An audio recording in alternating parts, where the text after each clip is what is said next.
morning and welcome to Leave Me Alone, I'm Busy Farming. It's about 8 o'clock in the morning here. 72 degrees out. That sun, he's out with a vengeance.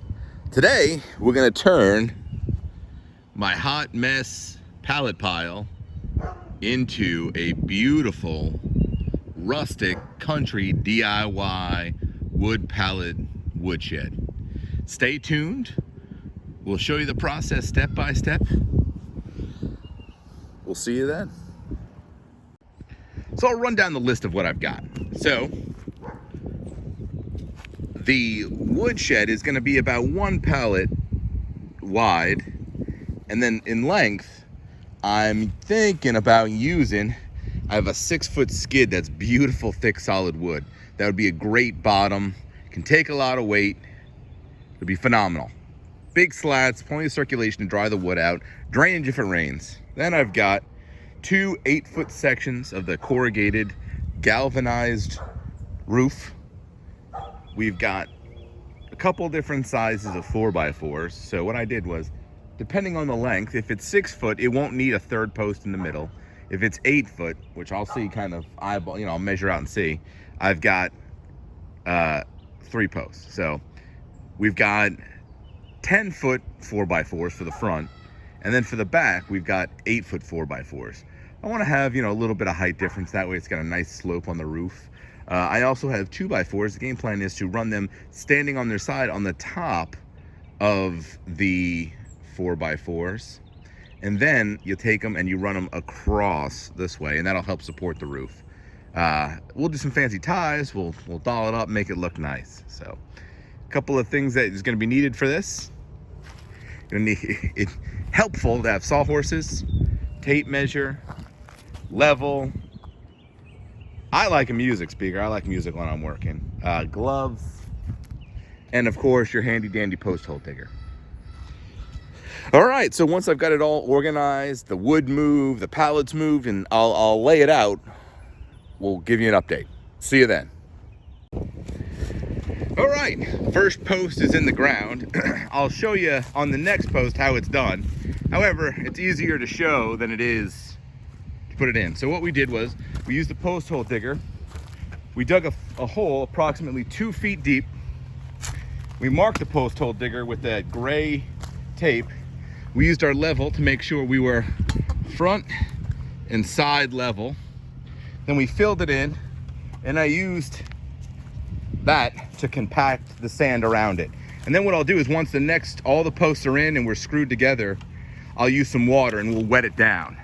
That'll help to compact it and keep it in place. So then what we'll do is, we'll take these pallets, we'll lift them up to the desired height, and then we'll screw right into here. I have 3-inch outdoor screws for that. So we'll tag them right here. And really, it's the frame, because it's square, square, and square, that provides a lot of the strength. So what we want to do is make sure our posts are sunk in enough to counter any uplift we might get.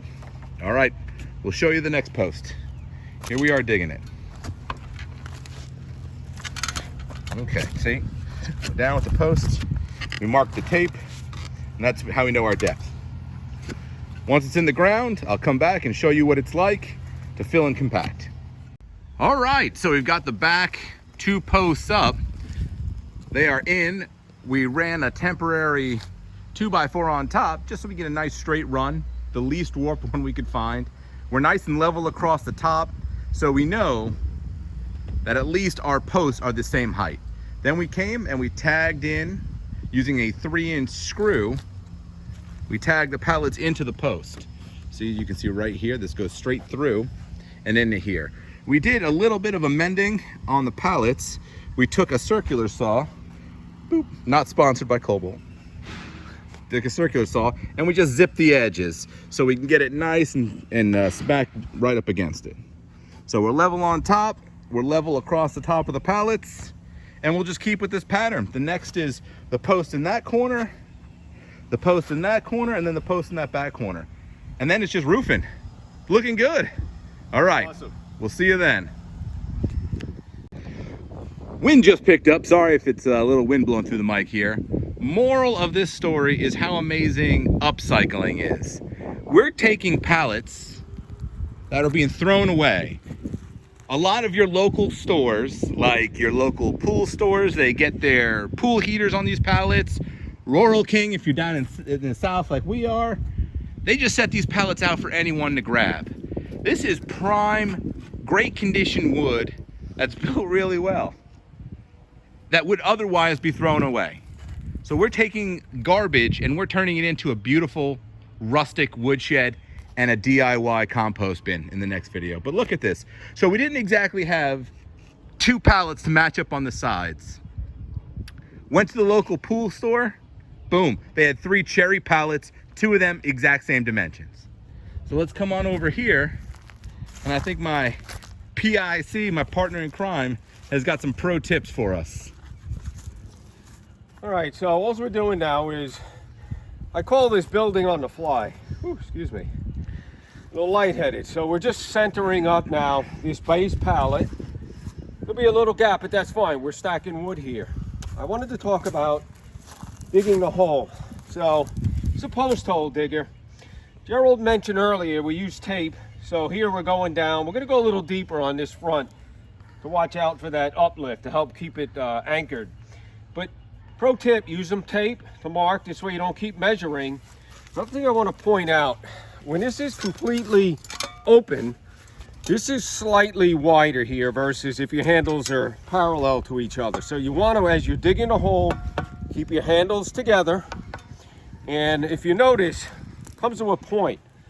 So you really want to be focusing that point in several different directions. So once you get started, and again, you notice I've got the top squeezed together. I'm using that pointy part of the shovel to start my hole. Then you're gonna pull apart as tight as you can. We're digging in a very fine, what they almost call, well, they do refer to it as a sugar sand. So this is a little bit more challenging to get the sand out of the hole than it would be if you've got clay or a good topsoil. But if you can see the technique, just keep working your way around. And then once you get enough loose soil, you can pick up. So again, the goal is work around, define your hole. And each time I do that, I go down a little deeper and I start to accumulate a pocket of loose soil right in here. When I see it coming up enough, I'll pull my handles apart and pick it up. Now, the other thing is your hole should be slightly wider, so it gives you a little room to move that post around. So again, I'm constantly using, again, that pointy part of the shovel to come along and just slightly widen the edges. The other thing, last tip, watch your handles. Keep them parallel as best you can. Keep it level. That'll make for a straight hole. So just a couple of pro tips when using a post hole digger. And this is not a $19 post hole digger. It's worth a few extra dollars. This is, I think, $60 or $70, somewhere in that price range. Significantly heavier. Sorry about that. And that helps as you're coming down. You want a little bit of weight to penetrate that packed soil. In some areas, you might be digging in virgin soil, so you want a little bit of weight. Again, pinch the handles, use the weight to your advantage, and that'll make digging your post a little bit easier. So there's my pro tip of the day.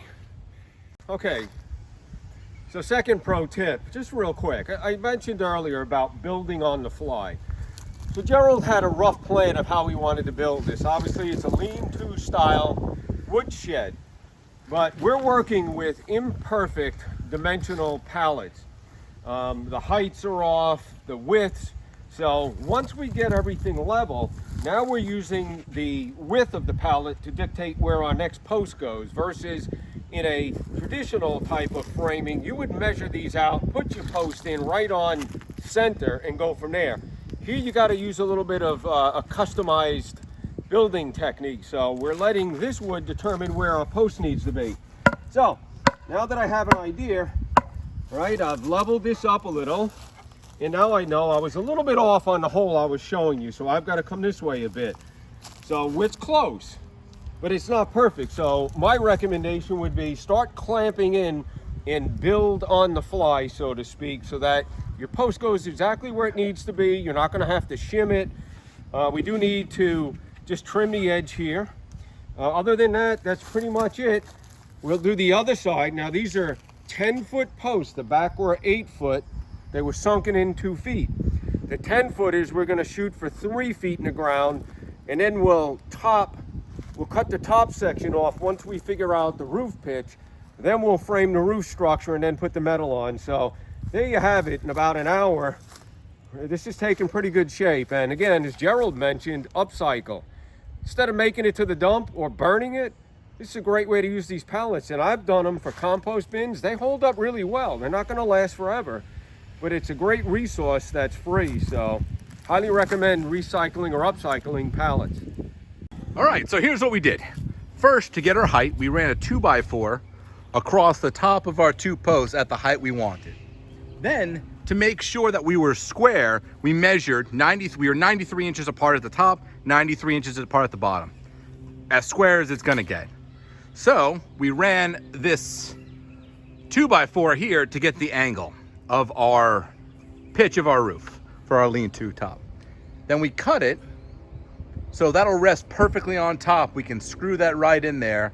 We'll have the cross beam going right across the front, or the back, excuse me, and then that'll rest on top. So it'll be nice and secure, and we'll tag it in back there. Once we have it all done, we'll show you what we got. Next, we took the 2x4, we mounted it on top here, flush with the back, and then we traced our guideline for the front.